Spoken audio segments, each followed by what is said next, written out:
The false nine. Barcelona 2009. Pep Guardiola had a problem. His striker wasn't working, so he did something crazy. He told Lionel Messi to play as a fake striker, not a real striker, a fake one. What's a false nine? Imagine you're playing hide and seek, but instead of hiding, you pretend to hide in one place, while actually hiding somewhere else.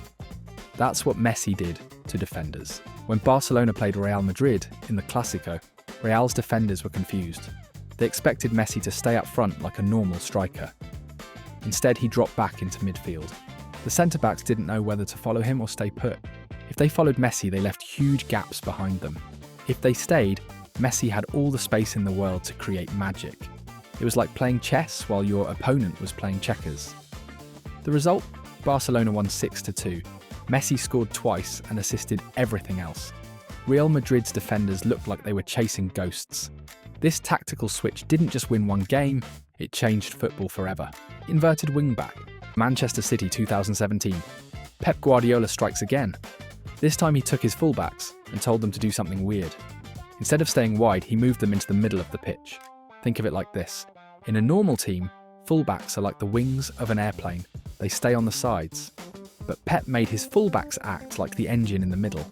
When City had the ball, their fullbacks would tuck inside next to the defensive midfielder. This gave them more players in the centre to keep possession. It was like having an extra midfielder without actually playing an extra midfielder. The opposition didn't know how to handle it. If they pressed the inverted fullbacks, City's wingers had acres of space. If they didn't press, City could pass the ball around all day in the middle. City went on to win the Premier League with 100 points. They scored 106 goals. They made football look like a video game on easy mode. The high press trap. Liverpool 2019. Jurgen Klopp had turned his team into a pack of wolves. But this wasn't just about running around like headless chickens. This was organised chaos. The high press is like playing tag. But instead of one person being it, the whole team is it. When the other team has the ball, everyone charges at them like they've stolen something. But here's the clever bit. Liverpool didn't just run at everyone. They forced teams to pass the ball exactly where they wanted them to. It's like herding sheep, but with footballers. Against Barcelona in the Champions League semi-final, Liverpool were 3-0 down from the first leg. Everyone thought they were dead and buried. But Klopp's high press turned Barcelona's passing game into a nightmare. Every time Barcelona tried to play out from the back, Liverpool players were there instantly. Barcelona's players started panicking. They made mistakes they never usually make. Liverpool scored 4 goals and pulled off the greatest comeback in Champions League history. The high press didn't just win them that game, it won them the Champions League. 3-man defence. Chelsea 2016.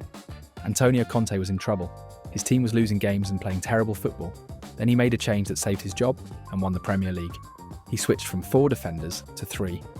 Sounds simple, right? Wrong. This change was like solving a Rubik's Cube while blindfolded. With 3 centre-backs, Chelsea suddenly had more options. The wing-backs could bomb forward without leaving gaps behind. The midfield had more protection. The attack had more support. It was like having a Swiss Army knife instead of just a regular knife. More tools, more possibilities.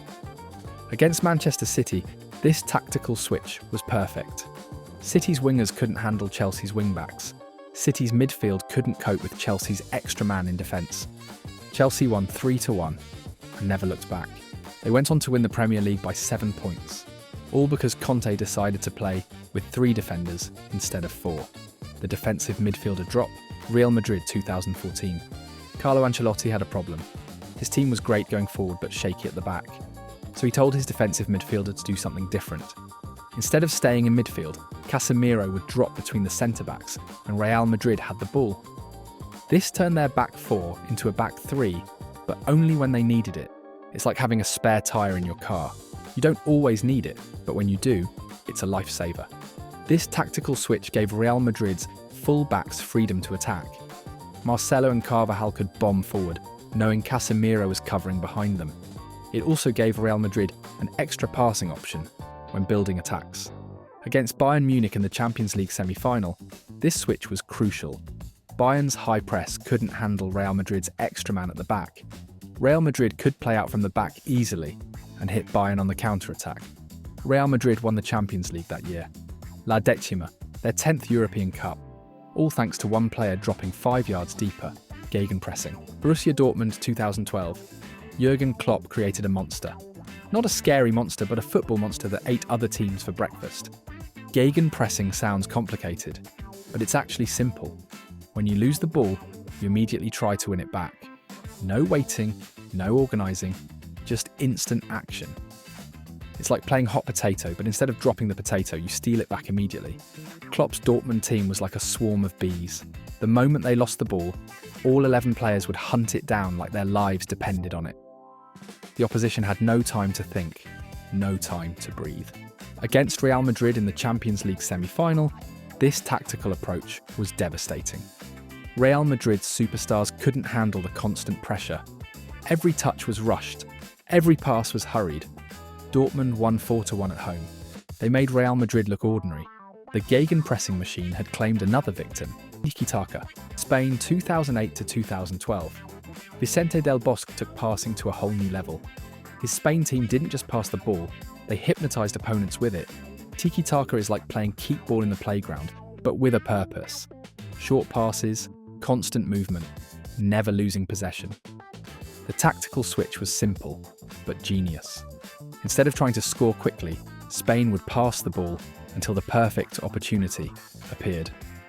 It was like waiting for the exact right moment to unwrap a Christmas present. Against Italy, in the Euro 2012 final, this approach was perfect. Italy's defenders got dizzy watching the ball ping around. They couldn't get near it, let alone win it back. Spain won 4-0.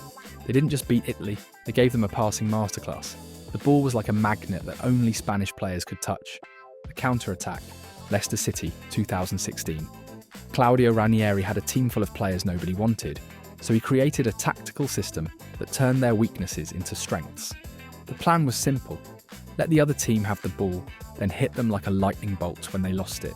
It's like playing defense in basketball, but instead of trying to steal the ball immediately, you wait for the perfect moment to strike. Leicester's players weren't the fastest or the strongest, but they were smart. They knew exactly when to press and when to sit back. They knew exactly when to attack and when to defend. Against Manchester City, this tactical approach was perfect. City had all the possession but couldn't break Leicester down. Then, in one quick move, Leicester scored and won the game. Leicester won the Premier League that year. A team that almost got relegated became champions, all because they mastered the art of the counter-attack. The wing-back. Italy 2021. Roberto Mancini had a problem at the European Championships. His team was good, but not great. So he made a tactical switch that changed everything. He played with wing-backs instead of traditional full-backs. The difference? Wing-backs are like full-backs who've had too much coffee. They run up and down the touchline all game long. This gave Italy width in attack and numbers in defence. It was like having your cake and eating it too. Against Belgium in the quarter-final, this tactical switch was crucial. Belgium's wingers couldn't handle Italy's wing-backs. Italy's midfield had more space because the wing-backs were stretching the game. Italy won the tournament.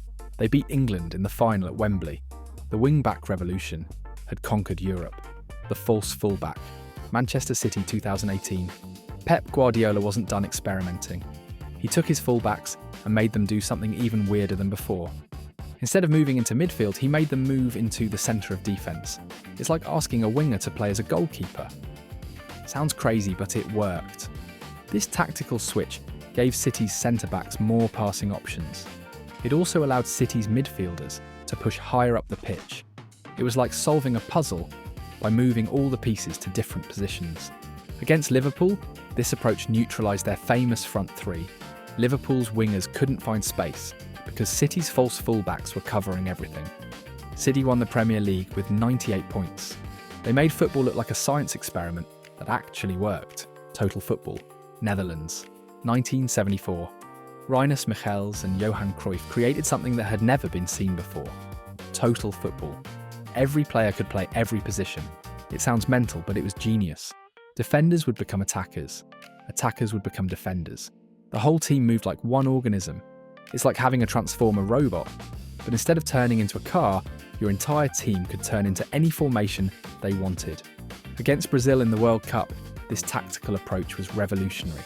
Brazil's players didn't know who to mark. One minute they were facing a defender, the next minute that same player was in their penalty box. The Netherlands didn't win the World Cup, but they changed football forever. Total football influenced every tactical innovation that came after it. Parking the bus. Inter Milan, 2010. Jose Mourinho had a problem. His team wasn't as good as Barcelona, so he did something that made purists cry and pragmatists cheer. He parked the bus, not literally obviously. He put all 11 players behind the ball and made it impossible for Barcelona to score. It's like playing defense in a video game where you just hold down the block button and wait for your opponent to make a mistake. Against Barcelona in the Champions League semi-final, this tactical approach was perfect. Barcelona had 70% possession, but couldn't create any clear chances. Then, on the counter-attack, Inter scored. Inter won the Champions League that year. They proved that sometimes the best way to beat a better team is to not let them play at all. Which tactical switch do you think is the most difficult or easiest to play? Let me know in the comments below. If you enjoyed learning about football tactical switches, hit subscribe for more Football Explainer videos. Thanks for watching, and I will see you in the next one.